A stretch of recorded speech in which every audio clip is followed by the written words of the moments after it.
tout cas qui a fait ses preuves. On a eu de très grands diplomates, les Doudou Thiam, les Ibrahima Fall. On en a eu de grands qui ont écrit des lettres de noblesse. Et je dis, si nous revenons aux fondamentaux, il n'est pas encore trop tard. Mais les brebis galeuses, il faudrait, à mon avis, en tout cas, les extirper vraiment sans état d'âme. Moi, voilà ce que je pense de ce dossier, de ce diplomate quelque peu agité. S'agissant maintenant de la Tunisie, ce que je dis, c'est pas normal. Il faudrait qu'on voit ce qui se passe. On ne mérite pas ça.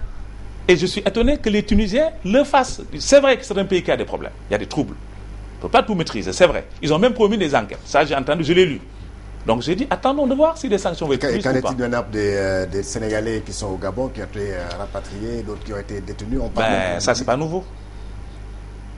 Georges, les prisons européennes, allez en Espagne, allez en Italie, les prisons sont remplies de Sénégalais. C'est un drame, l'immigration actuellement. Ça demande les états généraux des immigrations, qu'on en parle face à face, sans querelle d'opposants ou de... Nous sommes tous des Sénégalais, ce pays nous appartient tous. Mais à mon avis, il y a un sérieux problème avec l'immigration. Les Gabonais sont nos frères. Ça aussi, vraiment, il y a une très grande tradition entre le Sénégal et le Gabon. S'ils expulsent autant de Sénégalais, c'est parce qu'aussi ils ont une politique d'immigration qu'ils veulent faire respecter. Maintenant, la destination, c'est le Brésil et l'Argentine.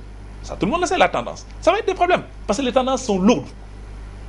Maintenant, avec la crise en Italie et en Espagne, les Sénégalais, en bloc, ils sont actuellement vers le Brésil et l'Argentine. Mais il y aura également des problèmes. Je pense qu'il faudrait qu'on s'occupe de ça. Bon, les Sénégalais n'ont pas de travail. Il est normal qu'ils aillent chercher leur bonheur ailleurs.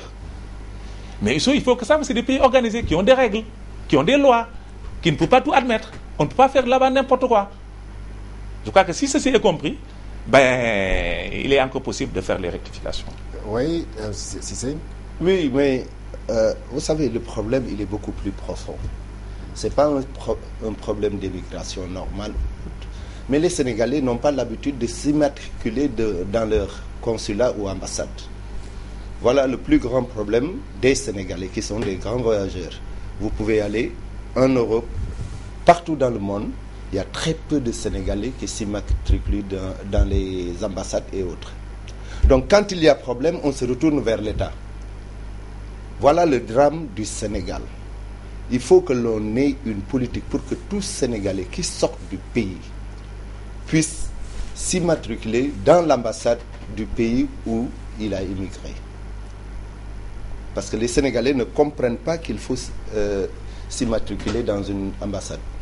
Et vous verrez les communautés s'agrandir, et puis un jour, paf, l'État, avec l'État de ce pays, avec ses lois et règlements, qui fait sortir nos compatriotes. Ni l'État sénégalais, ni l'ambassade, n'y peut rien du tout, parce que ce sont des gens qui sont rentrés illégalement ou qui sont rentrés légalement dans un pays, mais qui ne se sont jamais signalés à l'ambassade du Sénégal.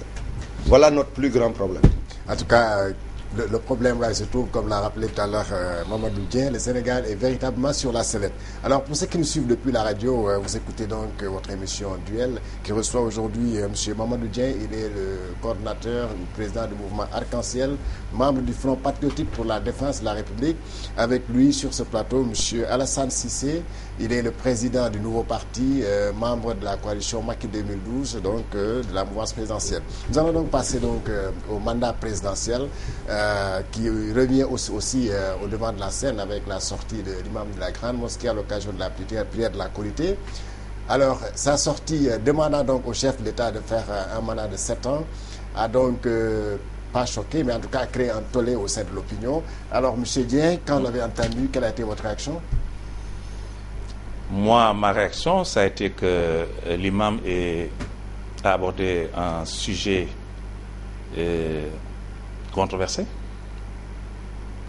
qui devait le conduire à avoir plus de doigté pour un nombre religieux.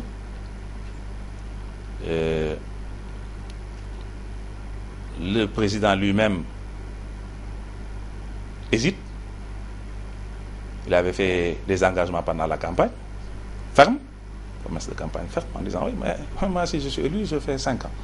Mais maintenant, ce n'est plus apparemment le cas. Bon, on est arrivé, le fauteuil est moelleux, etc. On réfléchit. Il y a les autres, Moustapha Cissé